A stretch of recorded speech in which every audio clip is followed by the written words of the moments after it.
안녕하세요. 풍마정입니다. 오늘 소개할 만화 작품은 호러 SF 만화인 식량인류 유레이션입니다.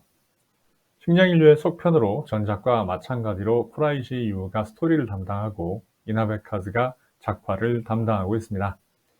리블레이션은 폭로라는 뜻이지만 종교적으로는 계시, 묵시라는 다른 뜻도 있죠. 이 작품 결말의 반전이나 천인들의 존재를 감안하면 제목은 잘 지은 셈입니다. 고사성어에 과유불급이라는 말이 있죠. 정도를 지나치는 것은 모자란 것과 마찬가지라는 뜻인데 이 작품이 딱 그런 실수를 저지르고 있습니다. 작가의 상상력이 선을 넘어서 스토리마저 망가뜨린다면 고민을 해봐야 할 것 같아요. 스토리 작가가 오리지널과 차별성을 너무 많이 고민하다 보니까 속편이 범하기 쉬운 실수를 반복한 듯한 모양새입니다. 이 작품은 정확히 말하자면 식량인류의 속편이라기보다는 리부트라고 보는 게 맞을 것 같습니다. 오리지널에서 한참 먼 미래가 배경인데다가 등장인물 역시 나츠네와 야마비키 이외에는 등장하지 않거든요. 이야기의 전제는 이렇습니다.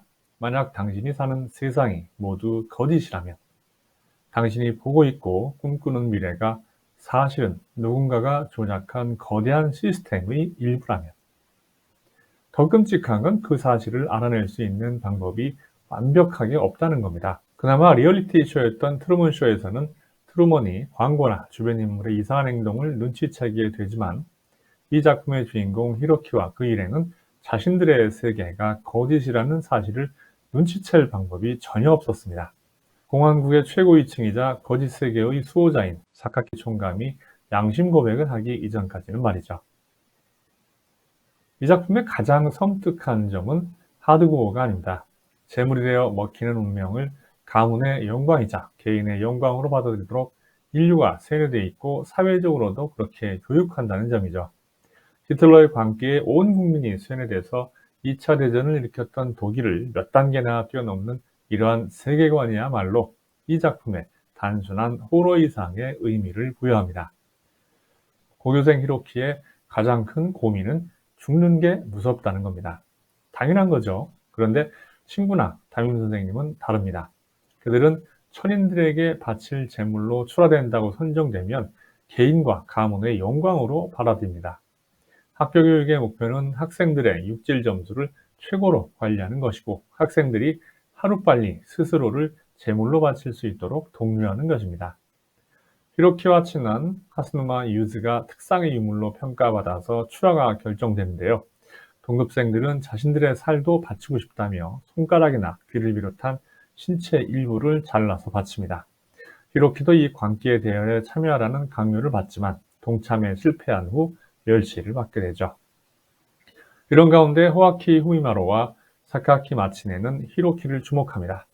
호아키는 육질 점수가 낮다는 이유로 아버지에게 살해당하지만 나츠네와 야마비키의 정신과 만나서 그들의 모든 것을 물려받고 완전 증식체가 된 인물이고요.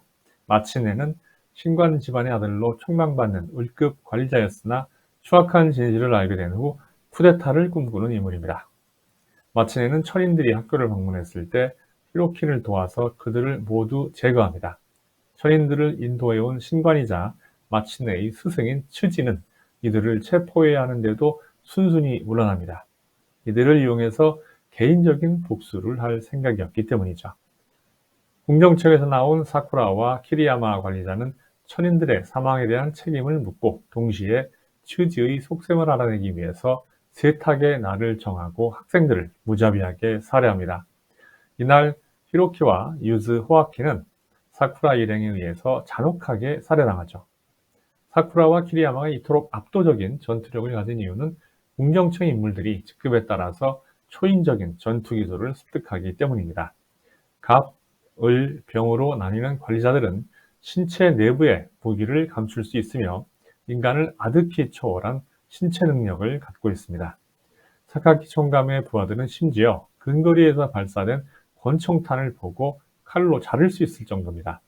같은 관리자 계급이던 마치네가 사쿠라 일행에게 힘도 못 쓰고 박살나는 이유는 이들이 갑, 마치네가 을계급이기 때문입니다. 호아키 몸속에서 등장한 나츠네와 야마비키는 죽은 히로키와 유즈를 부활시킵니다. 츠지는 히로키 일행을 집으로 데려와서 외아들 히로부미를 소개하며 기구한 과거사를 이야기해줍니다.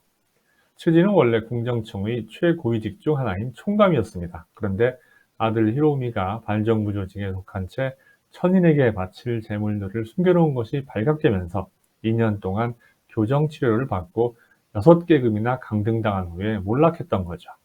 2년간 임상실험 대상으로 굴려지다가 괴물이 된 아들을 본 츠지는 관련자들을 몰살시키겠다고 맹세했던 겁니다. 츠지의 지시로 궁궐에 침투한 히로키는 천인의 탄생에 얽힌 충격적인 비밀을 목도합니다. 히로키의 눈에 장치된 카메라를 통해서 이 광경을 목격한 츠지는 영상을 공개하기로 이동하던 중에 뒤따라온 사카키 총감과 부하들에게 따라잡히고 맙니다. 츠지는 자폭해서 사카키 총감의 부하들을 죽이고 사카키 총감에게도 심각한 부상을 입힙니다. 사카키 총감은 진실을 보고 나서야 영상 송출 여부를 결정하라며 히로키 일행을 게이트로 인도합니다. 게이트 밖은 일행의 상상을 초월한 충격적인 장면이 펼쳐져 있었습니다. 그들이 천인으로 알고 있던 개체들이 초고도의 문명을 이룩한 채 살고 있었던 거죠. 오리지널에서 멸종되었다고 알려진 외계인들은 가까스로 부활한 후에 식량 부족과 과도한 번식력 문제를 완벽하게 해결하고 인류를 대신해서 지구의 주인이 된 상태였습니다. 외계인들은 이제 아무 쓸모도 없는 인류를 지구의 1%에 해당하는 보호구역 안에서 살아가도록 하되 호전성을 억누르고자 천인을 신으로 섬기도록 시스템을 만들었습니다. 사카키가 죽은 후 호아키는 영상을 송출합니다. 이 사건으로 인류의 20%가 목숨을 잃습니다. 히로키는 유주와 결혼한 후 교사가 되었으며 모든 것이 정상으로 돌아간 것처럼 보이죠. 하지만 천인의 아이를 신으로 모시는 집단이 생겨났다는 마지막 장면은 또 다른 재앙이 일어날 것을 암시합니다.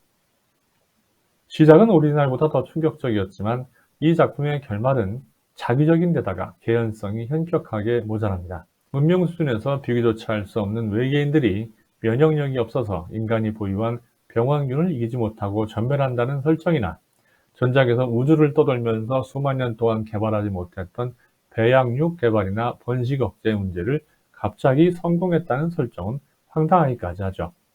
모든 문제를 해결하고 아무 쓸모도 없는 데다 위협적인 인류를 굳이 보호구역과 클론까지 만들어서 살아가게 한다는 설정과 아무리 세뇌를 당한들 위험은 피하려 하는 게 인간의 본성인데 자신의 목숨을 기꺼이 행복하게 바친다는 설정도 공감하기 어렵습니다.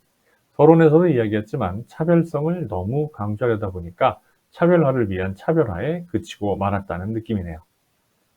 이 작품을 읽고 나니까 문득 미국의 트럼프 대통령과 그를 지지하는 국민들이 떠오릅니다.